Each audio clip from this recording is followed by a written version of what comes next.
I saw a good movie last night, and that isn't something I get to say very often. I like watching movies, but there are fewer and fewer that are worth bothering with. I like smart, intelligent films, movies that leave you with things to think about and questions to consider. You see, cinema, like writing a novel, is an absolute art form, an expression of mind and passion, and the results should reflect that. They frequently don't, of course, but sometimes you don't need a film to do all that. You just want to sit back and be entertained for an hour and a half without being told how to think by people who don't really understand how to think themselves. This is that kind of film. Boss Level is a 2021 film made by director Joe Carnahan. You've probably never heard of him, and that's because he's only done a handful of television shows recently. He has directed two movies, The A-Team in 2010, a truly awful remake which starred Liam Neeson, and The Grey, which also starred the same leading man. There must be a personal connection because there's a joke in Boss Level about how Mr. Neeson is a fake tough guy, and the character in the film is the real thing. Both actors have worked together, so this must be an inside joke. In any case, I think it's safe to excuse The A-Team since it was a high-budget franchise-launching remake that killed the franchise it was meant to launch, and it's highly likely the studios interfered to such a degree that the director had very little input. The Grey was much better received, and he probably had a wider latitude. The writers Chris and Eddie Borey haven't really done anything much of anything else, and while the writing isn't terrible, it does show. It's competent and well ahead of anything else in Hollywood, but the story has a few weaknesses and doesn't stand up to close scrutiny. You could argue that in this kind of movie, no one is meant to be scrutinising it too closely, and I would absolutely agree. The movie stars Frank Grillo, an actor best known for getting beaten up by Captain America in an elevator.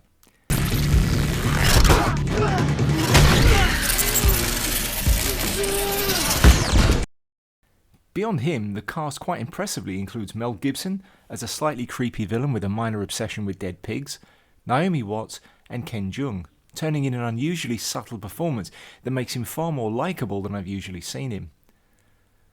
The movie has a simple but intriguing plot. Roy, an ex-serviceman with a colourful past, wakes up to a man trying to kill him with a machete for reasons he has absolutely no idea about. Then a helicopter arrives outside his window and opens fire with a minigun.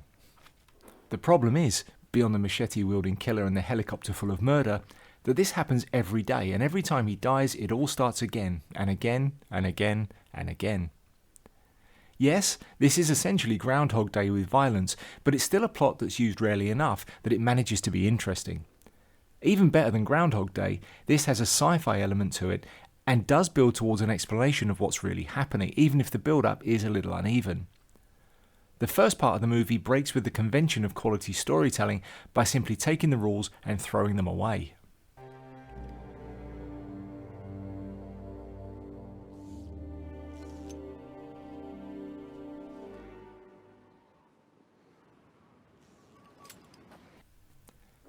In terms of writing, the general consensus is that it's better to show and not tell. For the first 20 minutes, we're told everything. But to be fair, we're shown what's happening right along with it, and the balance is pretty well maintained. It never gets annoying. Roy, our confused protagonist, explains in narration everything that's happening to him as he goes through his morning routine of driving through town while being attacked by multiple armed assassins. While this shouldn't work, it does in the context of this film. It's smart enough to know that the film needs a hook, and the hook here is that the character is living the same action-packed nonsense over and over again. The movie delivers us a huge set action piece right at the start, explaining in no uncertain terms exactly what we can expect from it. Could the narration be removed? Yes, it could. At one point, our hero steals a car that becomes his main vehicle throughout the film. He throws the driver out of the seat and takes over. He could have explained the situation to the driver as they went, or to a passenger that remained stuck in the second seat. In fact, a few scenes down the line, he drunkenly tells stories of his morning death experiences to another character in a bar. That trick could have worked to remove the awkward narration and streamline the storytelling. Even better, the first action sequence would have probably been more fun if we could have just been taken along for the ride. It could have ended with the character being killed and simply shrugging off the situation with a grumble and simply saying to the audience, "Not again." That would have left us with questions, at least any questions that weren't ruined by the trailer. It could have then been repeated from a slightly different perspective, Roy being even more miserable as he lazily fights his way out of his apartment, moaning to the other characters about why this is all starting to annoy him. After watching Roy always die around the same time, we then get served a flashback to the day before. We get some background to the character which we definitely need if we're to care about him at all. Frank Grillo, the actor taking the lead role, does a great job. He has the same distinctive hairstyle he had in Captain America and seems to be playing almost the same part. There needed to be something to set him apart just so we didn't instantly associate him with the same role. But this is a nitpick. He's very likeable and much more an interesting character than we expect, and the actor brings enough depth to the role to bring him to life. The day before introduces his backstory. Again, the writing is a little clumsy. We're just suddenly pulled out of the narrative and dumped at an earlier point in the story. Even worse, he picks up details in the previous day that changes his routine. He learns things in the past that changes the outcome of the present. This again could be easily resolved by a slight change in the story. Boss Level is self-aware enough to know that it's essentially parodying the video game experience. Roy is essentially the main character in an action game, going through the same set pieces and learning to get past the various adversaries to get to the next level.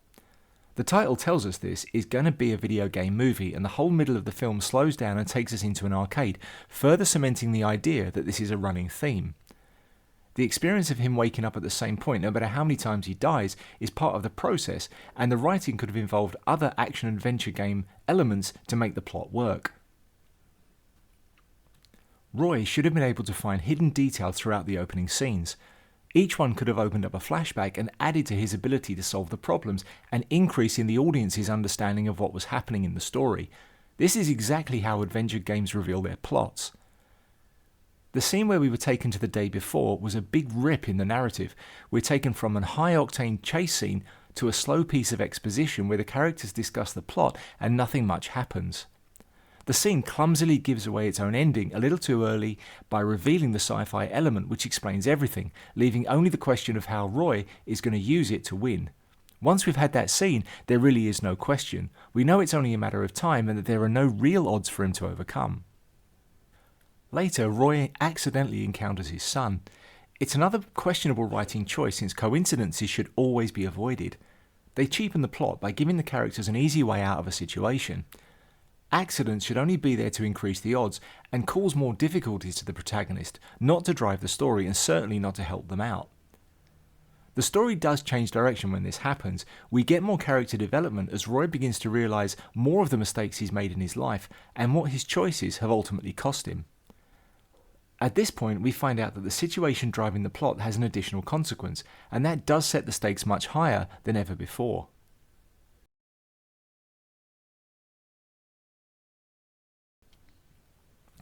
The problem is that immediately after, we're right back where we started.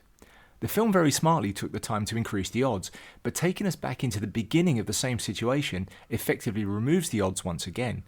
We're not just back to the situation before the odds had been ramped up, we're literally back where we started, killing any sense that the plot has moved forwards.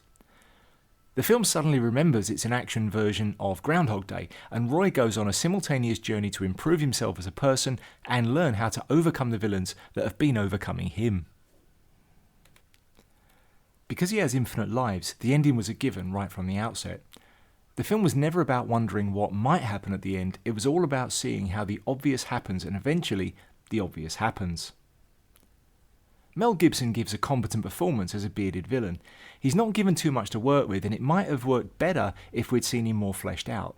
He never does anything but give other people orders and we're never really given a reason to be afraid of him. Considering the movie is called Boss Level and he is the ultimate boss, we should have been more intimidated by him somehow. It's another case where the writing is weak. The writers knew he was a threat and simply told us to accept it. They never bothered to show us. He should have quickly killed a much more established person, cementing in our minds that he was a man to be reckoned with. Better still, he could have had Roy's ex-wife discover a video of him killing another woman. That would have given us a reason to fear and hate him while also understanding her motivations. Naomi Watts' character feels more like a placeholder than a fully fleshed out person. There's never really anything for her to do that makes her anything more than just a stock character. She's a scientist because we see her in a lab, she's a mum because we see her mention her child, and she's an ex-wife because we see her say so. She never steps ahead of the basic outline of who she is, which seems a waste of a very strong actress. There's a scene where Naomi Watts and Mel Gibson talk. It's the scene that motivates her into the actions that drive the plot. It's entirely driven by exposition and leaves the audience wondering what happened that made her go from where she was before the scene to where she was after, feeling like she now needed to take action. Worse, the scene didn't involve Roy at all, where every other part of the movie is told from his perspective exactly how it needs to be. This means that the scene never really happened in the narrative logic of the story, and it feels out of place when we see it. Again, this would have benefited from the video game style of storytelling where Roy discovers something in the game that reveals details to him. If he had found his mobile phone and discovered a recorded message, it would have put this scene into perspective and made it make more sense. So for all of these things, why am I recommending this movie? I'm an idiot!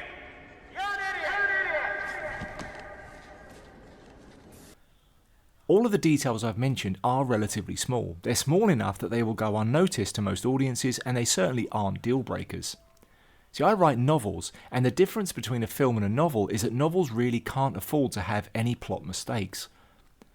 A novel is a thing that only comes visually alive in the minds of the readers, and for that to happen, the writing has to work. In a movie, the writing is the foundation that the visual medium is built on.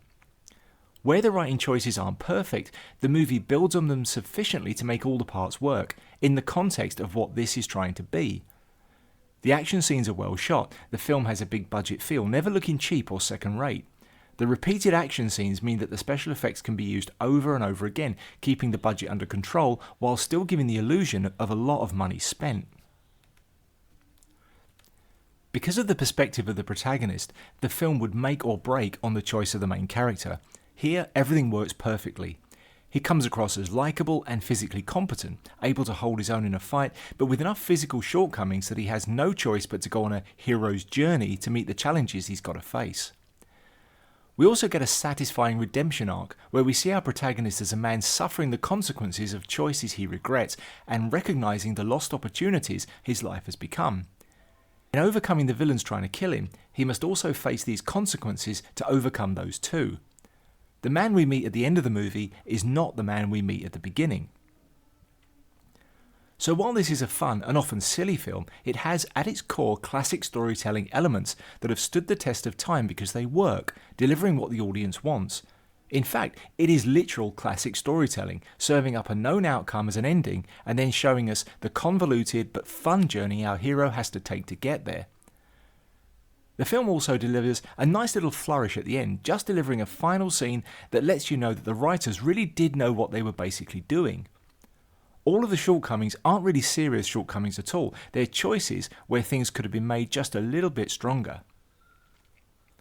The movie, as it stands, is a very competent, strong and entertaining film with no woke agenda, no politics and nothing at all there except a fun ride. It's one of the best B movies I've seen in a long time, but it could have just been a tiny bit better, which would have made it a cult classic. It reminds me a lot of the Crank movies where they take the action elements to ridiculous degrees just to have fun with them. It's well worth watching, but it could have just been a tiny bit better.